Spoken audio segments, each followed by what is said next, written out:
I'm sorry, I had some of those roaring 20s stuck in my throat, not the 2021s.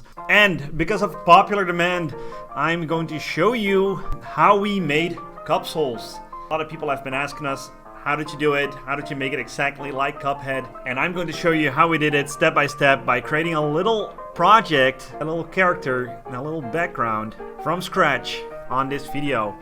And you can also download the project that we made on this video for free with the link in the description. Also, check out our brand new Cupsouls merch. I mean, can you imagine drinking from this blank cup? No, bam, there, that's better. Back to the video. So I'm going to take you through all the steps that we did to make Cupsouls, which is, first of all, is actually analyzing the original Cuphead. And then second of all, making a character, animate the character, making a background, and then actually compositing it in a way where it actually looks like Cuphead. Step 1, analyzing the original. So first of all, we're actually going to analyze what happens in Cuphead. Now there's a couple of things you're going to see, and one of those things is very obvious. The characters are actually moving left to right and stuff like that. The projectiles are all moving at 60 frames a second. But the characters themselves, the idle animations, are all animated at 24 frames a second, but they move at 60 frames a second. You can actually see it very clearly on the carrots right there, and on the projectiles maybe.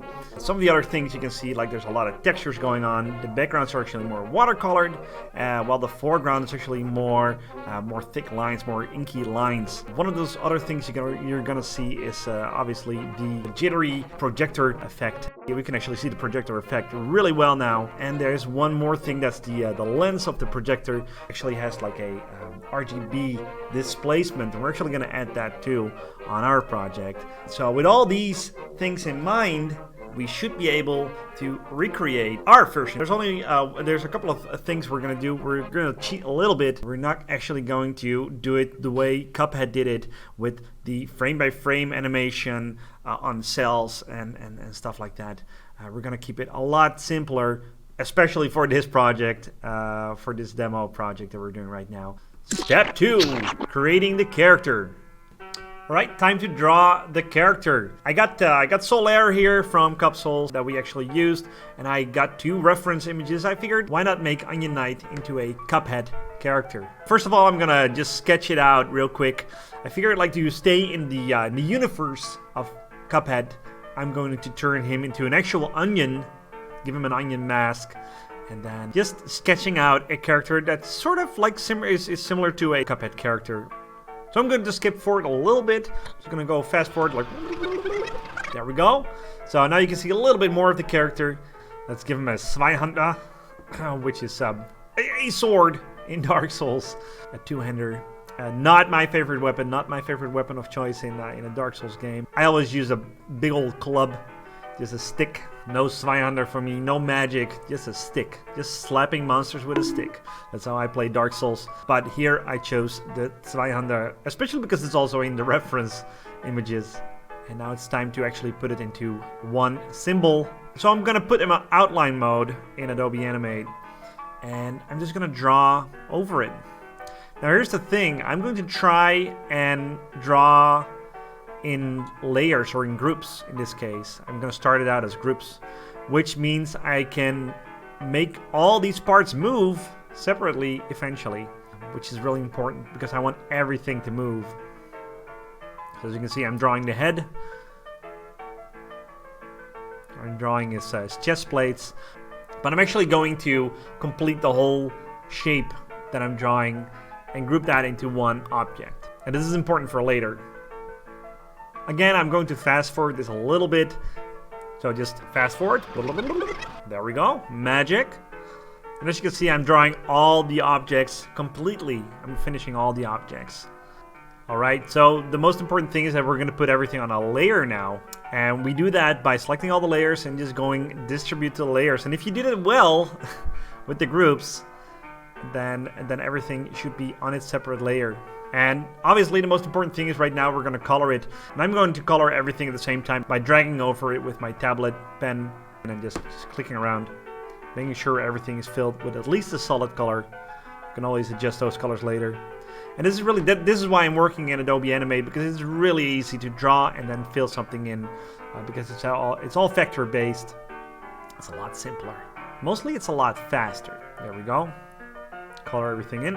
And I made everything one color now, but I'm gonna slowly fill in all the places that obviously need different coloring or different shading. I'm kind of using the reference on the right, but mostly I'm thinking onion, because he's an onion knight. And every now and then I'm just gonna fast forward just a little bit.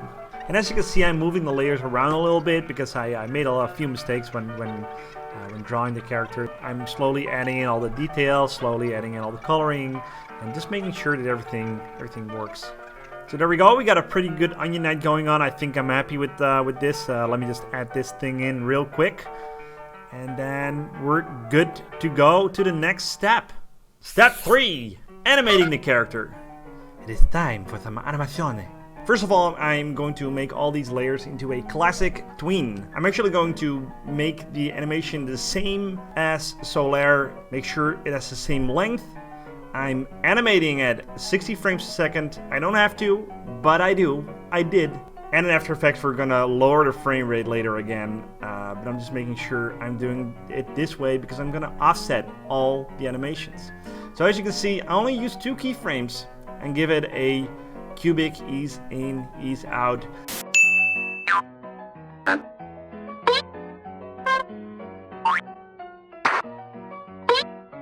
And it's only 2 keyframes. For this idle anyway. Not everything is that simple in animation.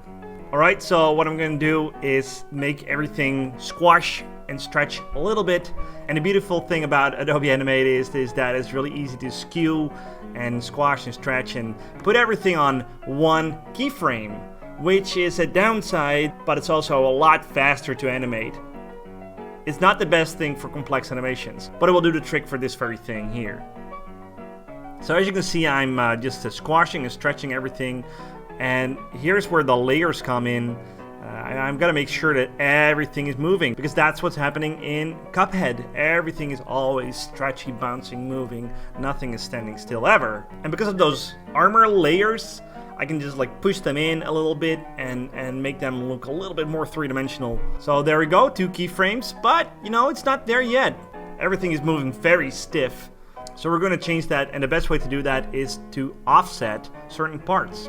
And this is why I'm animating at 60 frames a second in this case, is because sometimes you don't want to offset something a full frame, but maybe like half a frame, which is weird, I know, but that's how we did it. So now that I'm done with the motion, I'm going to offset all the parts just a little bit. And I'm basically designing the order in which they move. And I'm doing this in a really destructive way. Now, if you work with Toon Boom, you can offset keyframes without destroying them. You can even do that sort of thing in After Effects.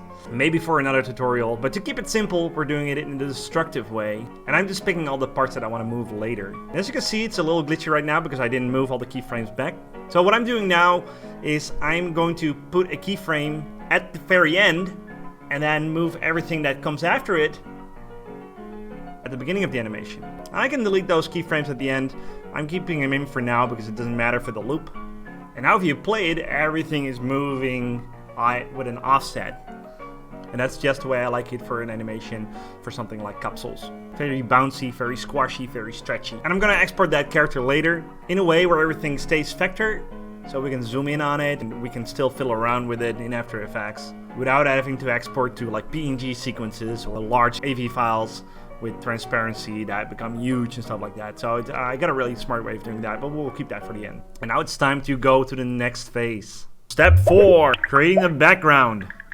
Alright, let's do the background. I already set up some simple colors because I don't want to figure that out on this demo. I made some colors for the windows, to the walls. I'm not gonna finish those lyrics, and now I'm gonna have that song stuck in my head for the rest of the day. Thank you, Lil Jon. What? And I got one simple texture brush. This just comes with Photoshop. It's a really simple brush. Alright, so let's make a floor, and then with that texture brush, put it on 20% opacity and add in a couple of lines just to make it look a little bit more watercolor. Just give it a little bit more life. Very simple.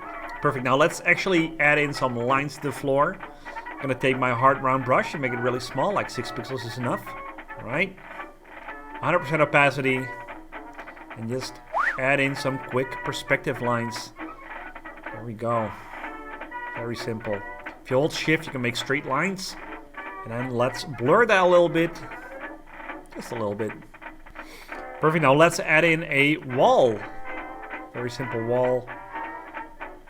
And a really simple, I already picked the color there. A really simple pillar. Just the shape of a simple pillar. It doesn't have to be too special. Just gonna draw that in really roughly. My God, that's rough. Bang. Fill that in. Simple shape.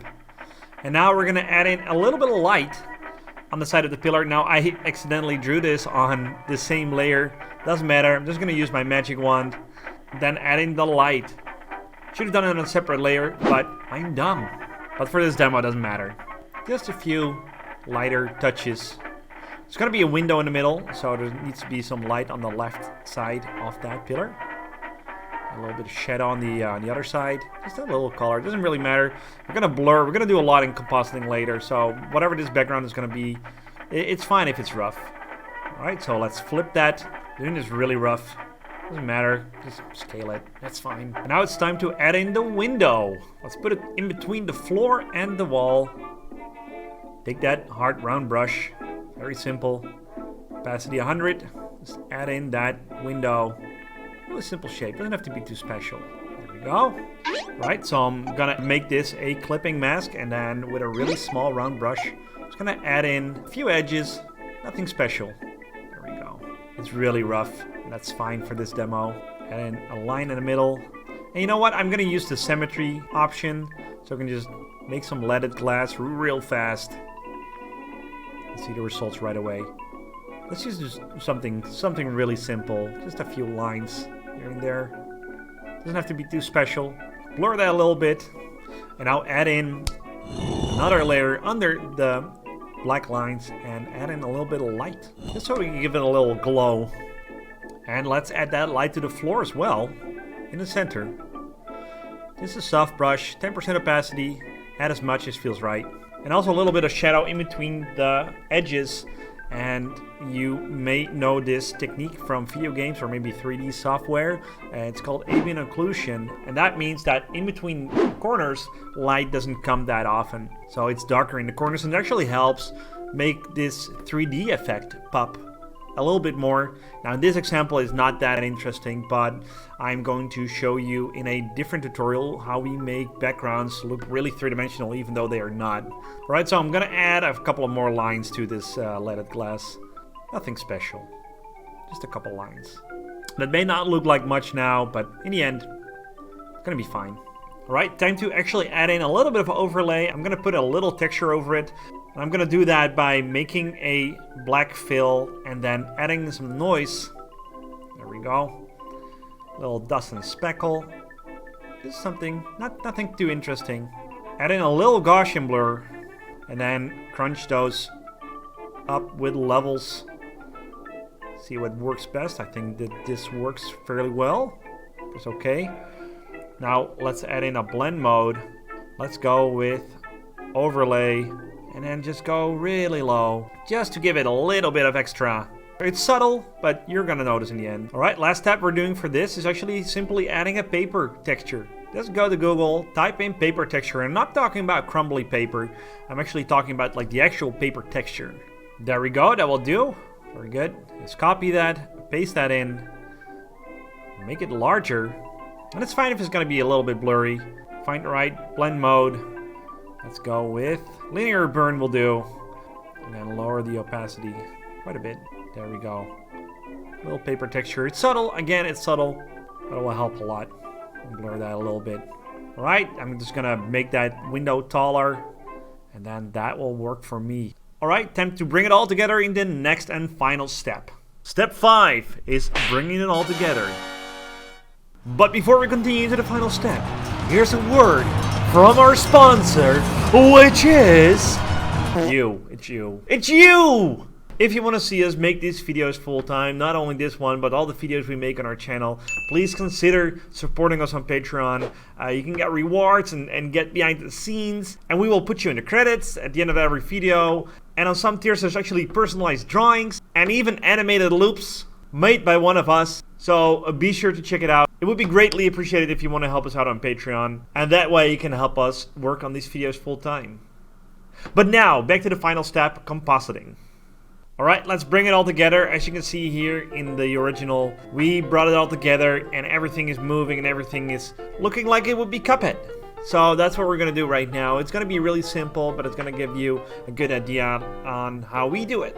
But first of all, I'm going to import everything, which is the animation and which is the background. I flattened the background to a PNG. I want to keep it really simple.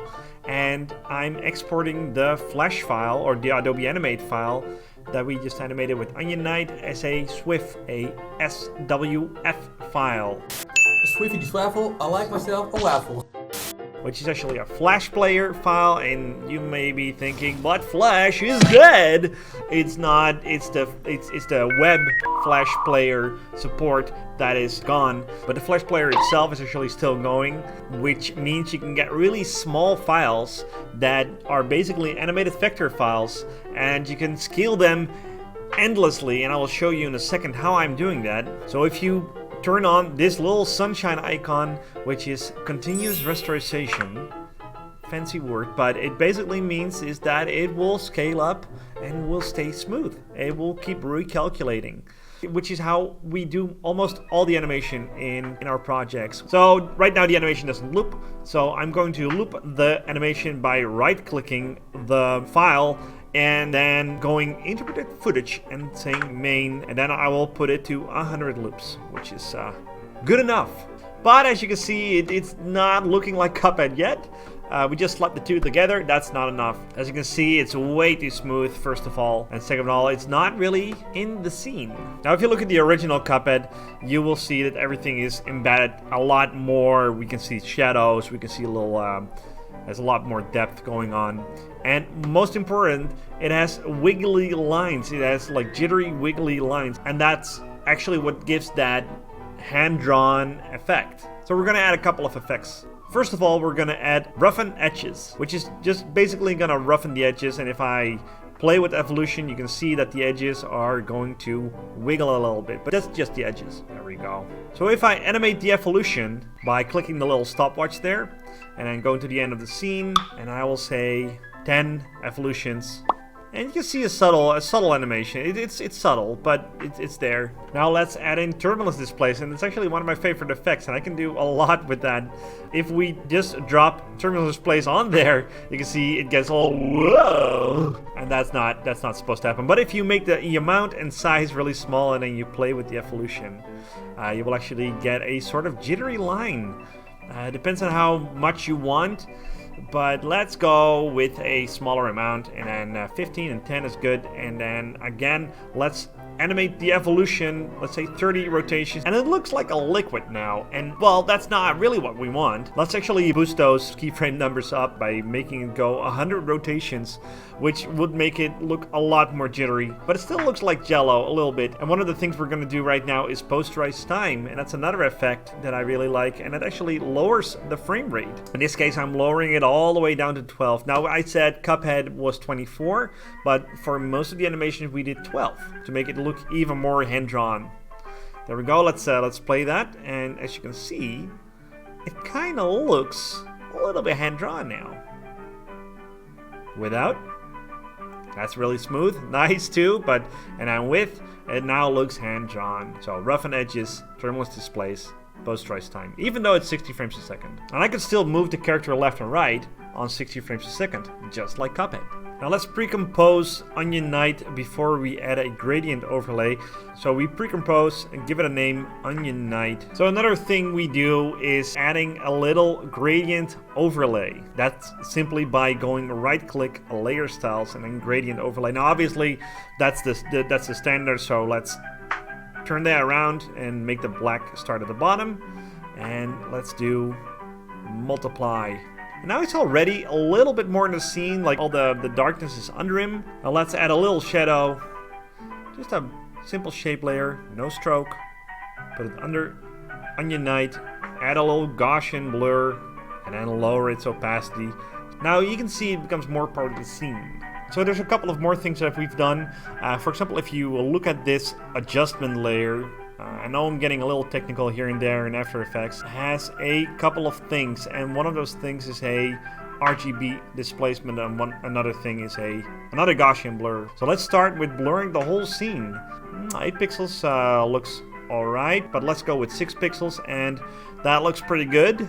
And now let's add a RGB displacement. Now there's actually a better way of doing this. Is actually a plugin which is Uni RGB separation, and that's a little cheating because I want to teach you how to do it without all the plugins, and so far that's possible. But there's actually a really good tutorial, I'll show it on screen, that you can do without the plugins, which is great, but this is just one drag and drop effect. And as you can see, it gives that a little lens distortion that you get.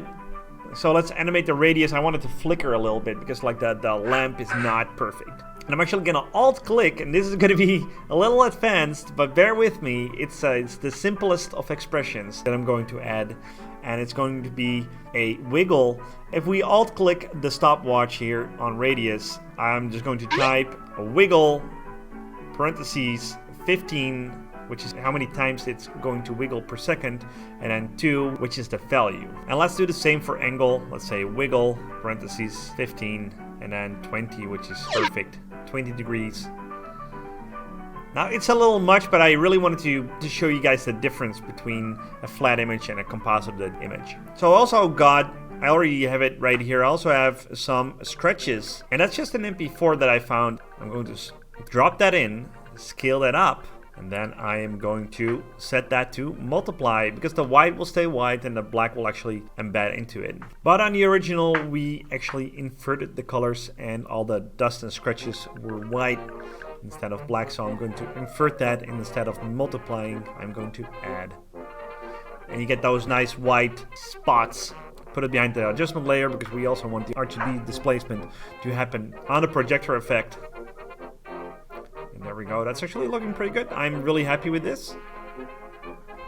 Let me zoom in a little bit and then play it again. The compositing is a little strong, and it's stronger than we did in Cupsouls, but I really wanted to emphasize all the effects so you can clearly see what we did. Although in the original it's a little more toned down. And there you have it. That's how it's done. So we drew a character, we animated the character, we made a background, we put it all together, and that's how we did it. Now obviously this is a little simpler version, but I really wanted to show you all the steps that we did, so you can do it too. If you have any questions at all, please go to the Discord that you can find with a link in the description, and feel free to ask any questions there. If you like this video, be sure to actually like the video. If you do, we can make more videos like this. And again, be sure to check us out on Patreon. It's much appreciated if you do. In the future, we're also going to do a couple of more of these videos. If people like this video, then we will. And we will go behind the scenes on other projects like Detective Pikachu Noir, or Paper Zelda, or Smash Heaven. Let us know in the comments below which video you'd like us to explain next. Alright, that's all the time we got for today. Thank you so much for hanging out with us. I had a lot of fun creating this video. And see you next time. Also, don't worry, we're always working on our next short film. If you join our Patreon, you actually get to see little previews and snippets of those videos. So be sure to stop by. Bye-bye. Bye.